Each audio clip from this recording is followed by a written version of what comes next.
Are you treating your martial arts school like a business? So you've got to be absolutely honest with yourself there, okay? So at the end of the day, if you're wanting to grow your martial arts school, it must be treated like a business. You can't treat it like a hobby. Now, at the moment, if you're only teaching 2 or 3 times a week, I get it, I understand that. You know, that's what I did back in 2004 when I opened up, maybe running from scout huts, community halls, whatever. However, as soon as you start to treat it like a business, and even people watching this that have got a full-time venue, well done, it must be treated like a business. And not only that, treated like a martial arts school business, not like a fitness business or a gym business or a health and fitness business, anything like that, okay? Or a PT type of business. Completely different things, definitely. All pulls down back to the terminology as well that we're using when we're speaking to students and parents and so on. So, some things that I've noticed, and again, I've mentioned this in my book. If you haven't invested in a copy yet, make sure you do so, okay? So it's available on Amazon, How to Build a Highly Profitable Martial Arts School by me, Dervish. So again, it's on Amazon, 13, £14, something like that. If you're serious about building a martial arts school and you haven't spent £14 on a book, how serious are you? Okay, simple. So, for you to treat it like a business, you must make sure that you're not turning up just 15, 20 minutes, half an hour before a lesson.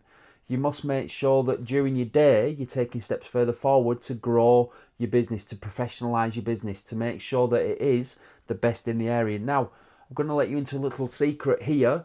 For you to dominate your area, regardless of your grade, it doesn't matter if somebody down the street is a higher grade than you, it doesn't necessarily mean that they're a high grade, they're always going to have a better following and so on. Not the case, okay? It's about you understanding how to build and run a martial arts school, certain business systems. Now, I mentioned quite a lot of that in my book. Again, the people that I work with, the martial arts school owners that I work with, I talk to them about systems and so on, and how to build a business. But you need to make sure that each and every day, each and every week, you're doing something to bring traffic into your school, to bring brand new inquiries, brand new white belts into your school. Now, just think of it this way. If you're not doing that, then what's going to happen to your art in 20 years down the line? So if you're looking in your school at the moment now, and you don't have any white belts, so you haven't had any beginners for a month, 2 months, 3 months, 4 months, hopefully you've had some white belts within that time, but if not even longer, then you're going to have that big gap where then the next brown and black belt's coming from. And then therefore where the next instructor's coming from. Okay? So it's super important that you continually, again, ABM, always be marketing, that you continually marketing your school to get new traffic in through the doors. Somebody spoke to me the other day and they'd said they'd turned off the Facebook ads because they couldn't keep up with the demand.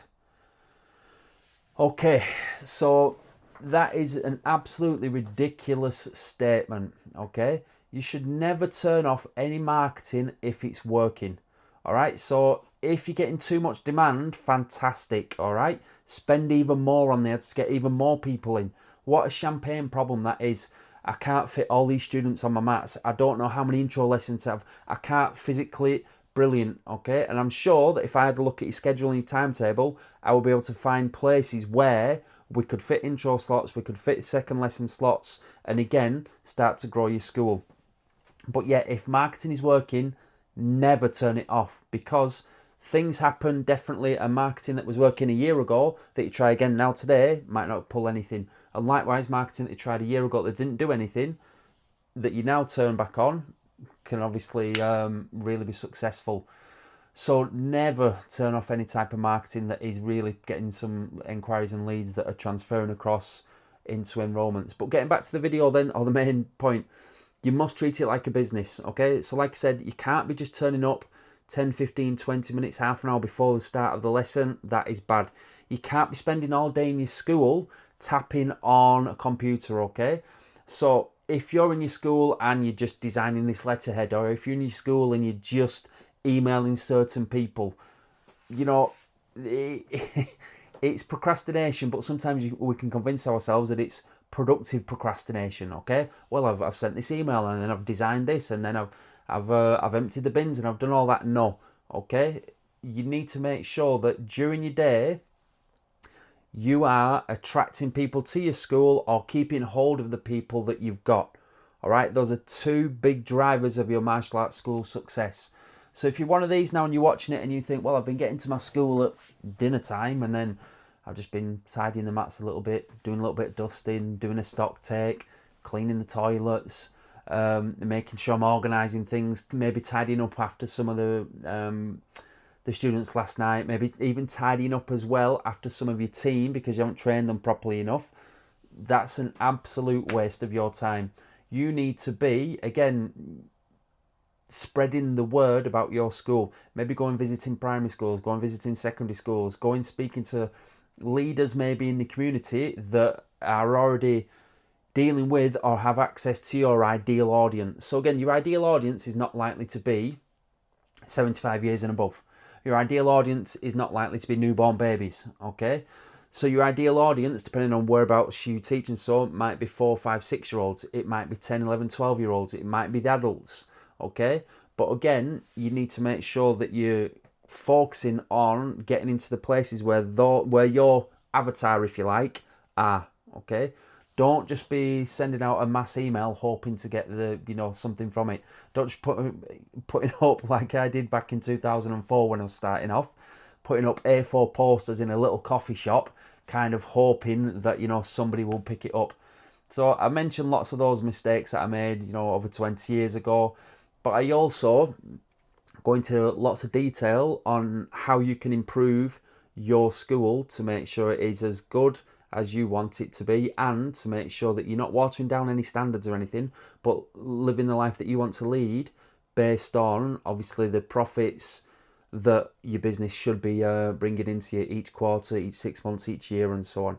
So treat it like a business. Make sure you're turning up when you're supposed to, definitely, but don't be spending hours cleaning. Don't be spending hours doing the tasks that aren't really moving it forward. Is cleaning important? Of course it is. Is doing admin important? Yes it is, but again, we've got to make sure that we're aware of Parkinson's law. If you're giving yourself all day 4 hours to do a little bit of paperwork, guess what? It's going to take 4 hours to do that paperwork.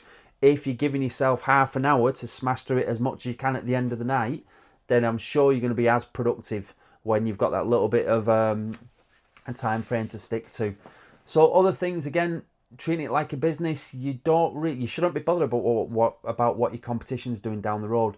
They are not you, especially if they're a different style.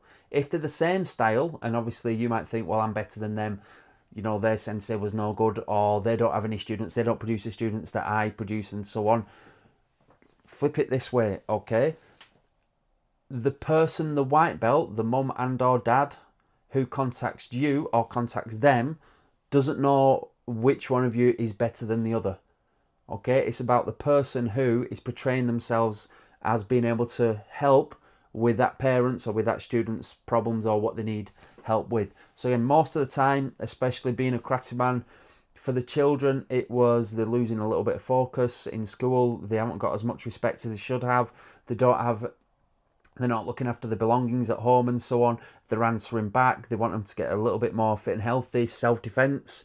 So again, most of the things are always the same across martial arts, okay? So if you can convince, obviously being honest, if you can convince a parent that you're going to help them with that problem, okay? Because that's why they're coming to you, not because they want to be the next Bruce Lee or anything, although that might happen every now and again, but it's because they're coming to you because of some sort of problem or something that they need help with. You need to make sure that you're able to help them and that your school can do that, okay? So, just a quick recap then. I know I'm jumping around like I always do on these videos. You need to make sure you're treating your school like a business, not as a hobby. If you treat it like a hobby, it's going to cost you like a hobby. If you treat it like a business, it's going to pay you like a business. But learn from people further ahead than you, okay? I'm a mentor. I mentor martial arts school owners. I also mentor property investors, and I also mentor business owners to help them with the mindset and understand that, we need to build on our productivity all the time. We need to build out our daily habits. We need to make sure we've got our clear goals and we're working to it all the time. Okay? So, but yet, I still have a couple of mentors that are further on in the journey than me.